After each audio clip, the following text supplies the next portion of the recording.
ဒီနေ့ကတော့သင်္ဘောတီးထောင်လုပ်နည်းပြောပြမယ်နော်ပထမအောင်ဆုံးသင်္ဘောတီးထောင်ထဲမှာလိုအပ်တာကကော်ပီရွက်လေးကိုရေးစိထားရရဲ့ပြီးရင်ခရမ်းကျင်ဒီရေးစိထားရရဲ့ပြီးရင်ထညက်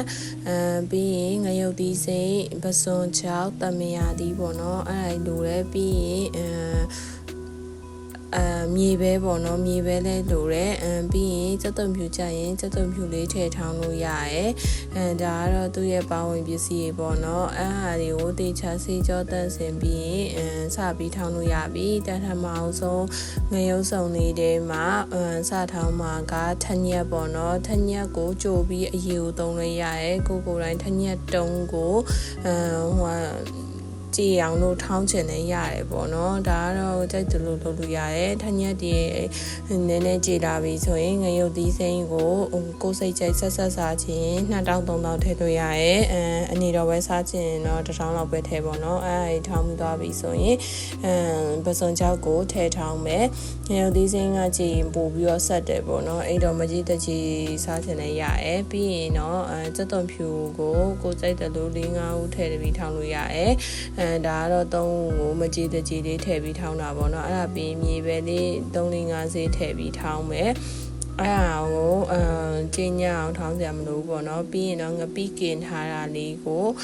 ထည့်ပါမယ်ငပိကလည်းအများကြီးထည့်ရင်ငပိမကြိုက်တဲ့လူဆိုရင်နန်တယ်ပေါ့နော်ငပိကြိုက်တဲ့လူဆိုရင်တော့အဆင်ပြေပါရဲ့အဲ့ဒါထောင်းပြီးတော့ရင်တော့ငါးငန်းပြာရည်လေးထည့်ပါမယ်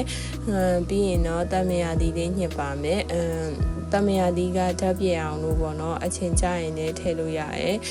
ပြီးရင်များများကြရင်လည်းချင်းမြုံမြုံလေးအရသာရအောင်လို့နည်းနည်းများများထည့်လို့ရတယ်ပေါ့နော်တေချာရီကိုညှင်းပြီးတော့ရင်အဲ့ဒါကြီးအားလုံးကိုရောပြီးတော့ထောင်းပါမယ်ကိုကတော့နည်းနည်းချင်းလေးကြိုက်တော့3-5စိမ့်လောက်ညှစ်ချလိုက်တယ်ပေါ့နော်အဲ့လိုတမယာသီးနဲ့ညှစ်ပြီးသွားရင်တော့တမော်သီးကိုအလုံးလိုက်ချစ်ထားတာလေးရဲ့ပြီးရေးစိမ့်ထားတာကိုဆယ်ပြီးတော့ငရုတ်စုံလေးနဲ့ထည့်ပါမယ်သူကထောင်းရင်နဲ့ရေထွက်တတ်တယ်ပေါ့နော်အဲ့တော့ကိုကရေထည့်စရာမလိုဘူးခုနညှစ်ထားတဲ့တမယာဒီအရင်နဲ့ပဲရောနေအောင်ထောင်းမယ်ပေါ့နော်ဆိုင်နေမှာကသူကအတောင်းလိုက်လေးပေးရဲ့ဒီမှာတော့ကိုကသမော်ဒီကိုနည်းနည်းလေးညှိုးသွားပြီးတော့အရသာနည်းနည်းလေးဝင်တဲ့အထိအိမ်လုံးစားတာဆိုတော့အဲ့လိုပုံစံလေးဖြစ်အောင်ထောင်းပါမယ်သူကအရင်ကျရင်လည်းစားလို့မကောင်းဘောနော်မကြေးတဲ့ဒီအရသာဝင်တဲ့အထိစိတ်ရှိလက်ရှိအပေါ်အောင်လှန်ပြီးတော့ထောင်းပေးပါမယ်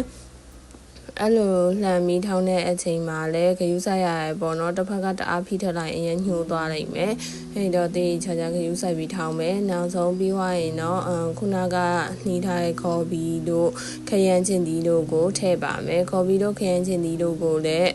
ကြေသွားအောင်မထောင်းပေါ့နော်နည်းနည်းလေးညှိုးယုံမယ်ခုနကသမော်ဒီထောင်းတယ်လို့ပဲအပေါ်အောက်ကလေးလှမ်းပြီးတော့ထောင်းပါမယ်အဲ့လိုမျိုးလှမ်းပြီးထောင်းတာအရသာကိုအတွင်းထဲကိုစိတ်ပြီးဝင်စေရပေါ့နော်ဒါကတော့သမော်တီထောင်းရပါပြီကျေးဇူးတင်ပါတယ်